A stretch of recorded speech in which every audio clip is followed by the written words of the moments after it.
एक एक करके जितने भी भ्रष्टाचारी बड़े बड़े स्तर पर थे कांग्रेस पार्टी के अंदर, सभी को बीजेपी ने अपने दल में शामिल करवा लिया है।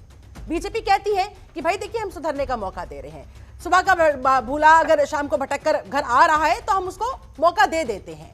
लेकिन कांग्रेस पार्टी के अंदर भ्रष्टाचार के इस हद तक कि उनको पता भी नहीं लगता, और फिर पता लगता है तब जब वो सीधा tata bye bye Congress party को करके चला जाता है। भ्रष्टाचार कहते हैं। सवाल ये नहीं है, सवाल ये है कि जिनके ऊपर आरोप लगे, अदालतों में कार्यवाही की, चार्जशीट दाखिल थी, बीजेपी ज्वाइन करते हुए चार्जशीट क्यों हट गई, ये सवाल है। आप चलिए भूले को मौका देना चाह रहे हैं तो कम से कम उसे जो है अपने जो है अपराधों को जो है या अपने ऊपर लगे हुए आरोपों का सामना करने दीजिए। ऐसी कौन सी अटैची जो है वो अमित शाह और नरेंद्र मोदी है कि जिसके बाद वो सारे के सारे जो है आरोप वापस ले लेते हैं, वो चार्जशीट वापस हैं। चार्जशीट वापस लेने के पीछे अगर आरोप सही मान लिया जाए तो नरेंद्र मोदी और अमित शाह अटैची लेने के बाद करते हैं। सुब्रमण्यम स्वामी ने इसीलिए कहा था कि नरेंद्र मोदी नालायक और निकम्मा है, तानाशाह है। आप देखिए कि बीजेपी के समय में जितने आरोप वापस लिए गए हैं खुद के अपने नेताओं के ऊपर से, इतना कभी भी नहीं लिया गया है। यानी कि पूरी की पूरी जुडिशरी को आपने बाईपास कर दिया। तो भ्रष्टाचार कहां पर है आप देखिए।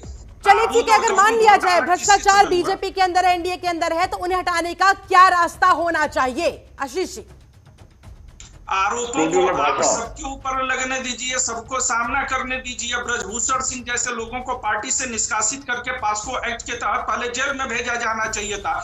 जितेंद्र सिंह नहीं, वो जो गृह राज्य मंत्री रहे थे, जिनके बेटे ने जो है बाढ़ चढ़वाया, इनको तुरंत निष्कासित किया जाना चाहिए था। कौशल किशोर के घर में तुरंत निष्कासित होना चाहिए था। छगन भुजबल के ऊपर आरोप चलने दिए होते, अजीत पवार के ऊपर आरोप चलने दिए होते, और नरेंद्र मोदी खुद अपने ऊपर जो रफाल का घोटाला था उसे जो है अगर इनको कोई आपत्ति है किसी भी प्रकार की, तो न्याय प्रक्रिया यहाँ पर बिल्कुल बहुत सक्रिय है। आप जाकर के एफआईआर फाइल कराइए, आप उनके खिलाफ क्राइम ऑफ एविडेंस लेके आइए। वो कह रहे हैं कि भाई हमने किसी के हाथ थोड़ी ना पकड़े हैं।